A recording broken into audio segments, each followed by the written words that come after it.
ఓం శ్రీ మాత్రే నమః. ఇప్పుడు తెలియజేసే అంశము విష్ణుమూర్తి కూర్మ అవతారం ఎందుకు ధరించాల్సి వచ్చింది. దేవతలు వివిధ అవతారాలు ధరిస్తూ ఉంటారు. ఏ అవతారం ధరించినా కూడా అది లోక కళ్యాణార్థం కోసమే. విష్ణుమూర్తి ఒకానొక తరుణంలో కూర్మావతారాన్ని సైతం ధరించాడు. అదెందుకో తెలుసుకుందాం. దేవేంద్రుడు గర్వంతో దుర్వాస మహర్షి పట్ల అనుచితంగా ప్రవర్తిస్తాడు. దుర్వాసుల వారికి అసలే ముక్కు పైన కోపం. దేవేంద్రుడు చేసిన తప్పిదానికి ఆయన దేవతలందరికీ కూడా శాపం ఇస్తాడు. ఆ శాపం ఏమిటి అంటే దేవతలంతా శక్తిహీనులవుతారని, నాటి నుంచి దేవతలు శక్తిహీనులై దానవుల చేతిలో పరాజయం పాలవుతున్నారట.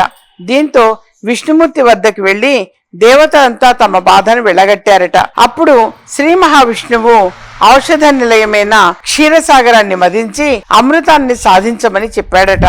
క్షీరసాగర మదనం కోసం ముందుగా దానవులతో దేవతలు సంధి చేసుకున్నారట. క్షీరసాగర మదనంతో వచ్చిన అమృతాన్ని కలిసి పంచుకుందామని చెప్పగా దానవులు ఓకే చెప్పారట.